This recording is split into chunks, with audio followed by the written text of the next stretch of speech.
What up? It's that bitch here again. We're going to keep reading through Queering Anarchism. And we're starting with the first essay called Gay Marriage and Queer Love by Ryan Conrad. It opens with a quote: "Love, the strongest and deepest element in all life, the harbinger of hope, of joy, of ecstasy. Love, the defier of all laws, of all conventions. Love, the freest, the most powerful molder of human destiny. How can such an all-compelling force be synonymous with that poor little state and church-begotten weed, marriage?" From Emma Goldman's Marriage and Love, 1911. Mainstream gay and lesbian rights organizations in the United States have mobilized confusing and at times contradictory rhetoric to solidify their moral high ground in the contentious battle over gay marriage. These organizations deploy both the effective rhetoric of an individual's right to love whomever they choose, alongside the more analytical rhetoric that demands full and equal access to a myriad of benefits and privileges administered by the state. By pulling on our heartstrings and appealing to the simple logic of equality, many have been duped into entering the short-sighted gay marriage debate when energy would be better focused elsewhere. In 1911, Emma Goldman ripped marriage to shreds in her essay Marriage and Love by fiercely critiquing marriage's reinforcement of prescribed gender roles, patriarchy, and the nuclear family. She also wrote critically and extensively on the mobilization of a notion of love to justify the coercive state and church violence we call marriage. Here, I will queerly continue where she left off, 100 years later. In 2009, I was hopelessly kicking and screaming while the national campaigns for gay marriage descended on my mostly poor, mostly rural home state of Maine. Now, in the aftermath of the nauseatingly class elitist failed campaign, gay and lesbian organizations and the professional activists that prop them up remain resiliently resistant to critically questioning what we, as queer and trans subjects, are seeking to be equal to in the first place. Do we really want full inclusion in the institution of marriage? A social contract that explicitly limits the ways in which we can organize our erotic and emotional lives? Furthermore, do we really want to reinforce a social institution where our immediate needs and access to collective benefits are contingent on this singular articulation of partnership? Or have many of us allowed ourselves to be convinced by some vague notion of equality with all its empty promises that gay marriage is a battle worth fighting for?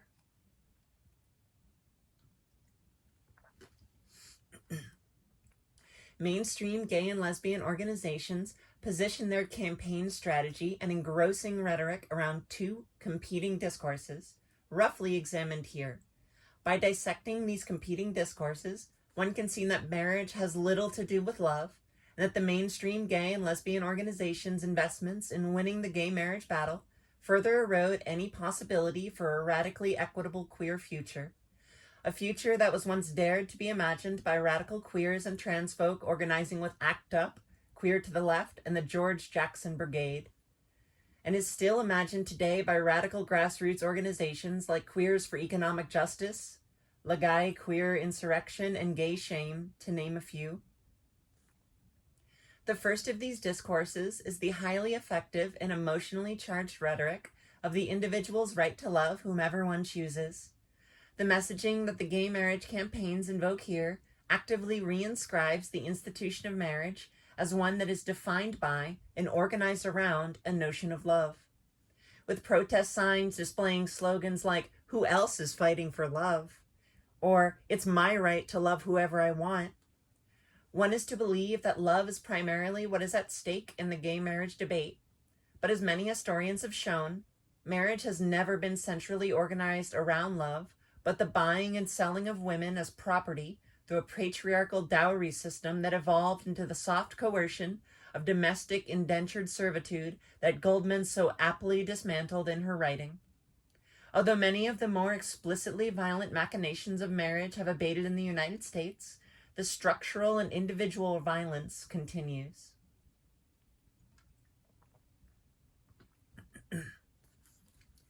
Nearly half of all first marriages end in divorce, If marriage were the loving, providing social safety net that those invoking family values rhetoric claim it is, then one is left wondering why the divorce rate is so remarkably high.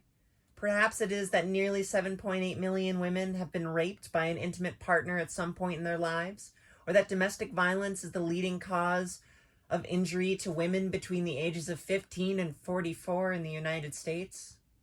Jesus Christ. Or maybe it is that 68% of sexually abused children are victims of their own family members. Empiricism aside, the so-called healthy and privatized familial structures through which the institution of marriage seeks to minimize violence cannot be emulated if we, as a radical queer and trans community, are to confront the violence within our own community and families, chosen or otherwise. In addition to the effective discourse outlined above, a more analytic approach is being deployed in tandem. This rhetoric relies on a certain brand of rugged American individualism that has spawned gay and lesbian organizations that invoke a rights-based discourse in their attempt at achieving what they contend is full equality. It is here we find numerous LGB and sometimes T activists in a rage over their 1,138 rights that federally recognized marriage will bring them, but are denied. These state benefits and privileges, as outlined in the Defense of Marriage Act, are overwhelmingly about the transfer of money and property, including children, as the only way a marriage allows us to think about them is like property. The almost exclusive emphasis on property rights highlights that marriage has little to do with love, but with benefits and privileges as doled out by the state to those who adhere to a specific set of moral values determined by the church. Gay marriage organizations are mobilizing this rights-based discourse focused on equal access to state benefits and privileges in tandem with highly effective love rhetoric to win over public opinion by appealing to socialized emotional responses while simultaneously making a more strategic/analytical argument for gay marriage. This two-pronged approach has successfully dragged many LGBT activists into its blinding double discourse by effectively motivating the engagement of many queer and trans folks who would be better off putting their energy elsewhere.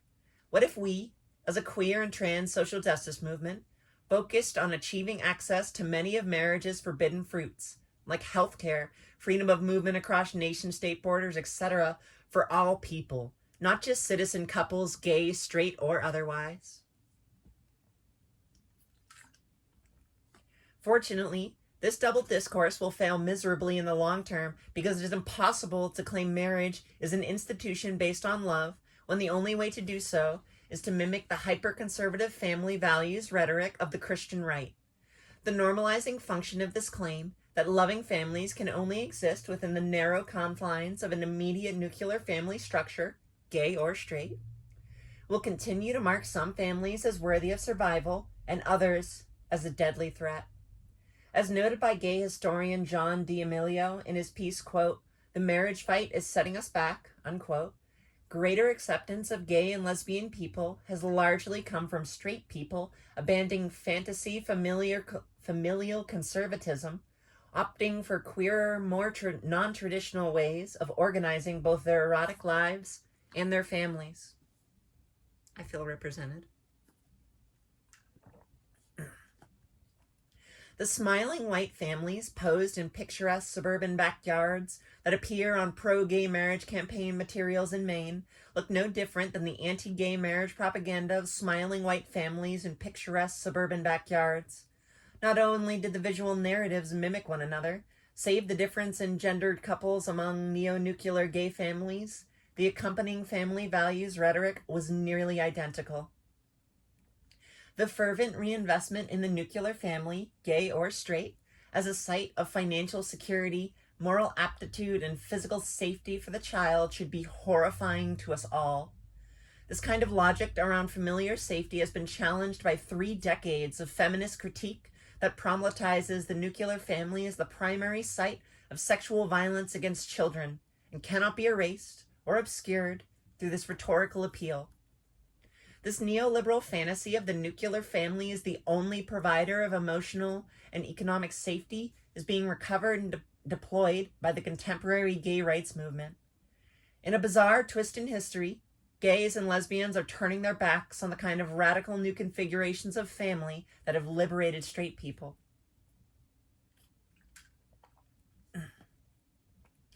Neoliberalism, which I broadly define here as the concentrated privatization of every facet of our daily lives, depends upon this effective discourse, which asserts that the immediate family constitutes an unproblematized site of safety and security, while the rest of the world is rendered a dangerous outside. By insisting that the gay and lesbian nuclear family, a retrograde hetero-mimicry throwback to the 1950s, needs protection, gay marriage activists are further enabling the privatization of social safety nets. For example, the heightened emphasis on the idea that gay marriage is necessary for same-sex partners to gain health insurance allows the state to further justify not creating a system of universal health care where all people, regardless of marital status, receive necessary medical care. In the 1980s, queers agitated for universal health care in the face of a devastating AIDS epidemic that left them caring for those whom the state refused to consider worthy of the most basic care. Today, they are calling for the opposite by insisting that only those in state-mandated relationships are worthy of health care. Whenever I think about the AIDS epidemic, it kind of fucks me up emotionally. The campaigns for gay marriage and their accompanying confused rhetoric have been neatly folded into a handful of other issues under the banner of equality across the United States. Equality rhetoric is short-sighted at best and positions our most fantastic queer futures as not only unattainable, but also unreasonable. It demands that we put our time and energy into the desperate fight to be equal participants in oppressive and archaic institutions instead of attempting to actualize our dreams of queer utopia. Furthermore, equality rhetoric has created a vacuum of gray pragmatism in which our queer political imaginations has withered away, allowing no time or space to even imagine more just, more equitable ways of meeting our material and effective needs as a larger community. The question remains then, how do we, as radical queer and trans folks, push back against the emerging hegemony of rainbow-flavored neoliberalism and the funneling of our energy into narrow campaigns that only reinforce the hierarchical systems and institutions we fundamentally oppose? How do we reconcile the contradiction of our anger and fervent criticism of so-called equality when presently many of our material lives depend on accessing resources through the very subject of our critique? Although I do not have concrete solutions to offer, I believe we must create more space and time to have these vital conversations, be more open and public about our critique of marriage, build coalitions with others who stand little to gain from marriage, imagine other worlds together, and dream up new ways of meeting our material and effective needs. I really like that. I'm like 90% sure that was written before gay marriage was legalized at the federal level. But as we're currently seeing with the persecution of trans people, gay marriage didn't do fucking shit for us. Like, Missouri literally just passed a law that denies trans people trans care who are on Medicare. Medicare is administered by the state, that's why they can do that. Like, by refusing to address the institution itself that creates oppression and suffering, we have left open these huge fucking gaps in the queer community for us to be continually abused and oppressed by the state. All right, you go suck a dick or something, fuck your partner on a trash can, yell at someone in an elevator. It's Pride Month. Be gay. Be queer. Eat potato chips. Peace.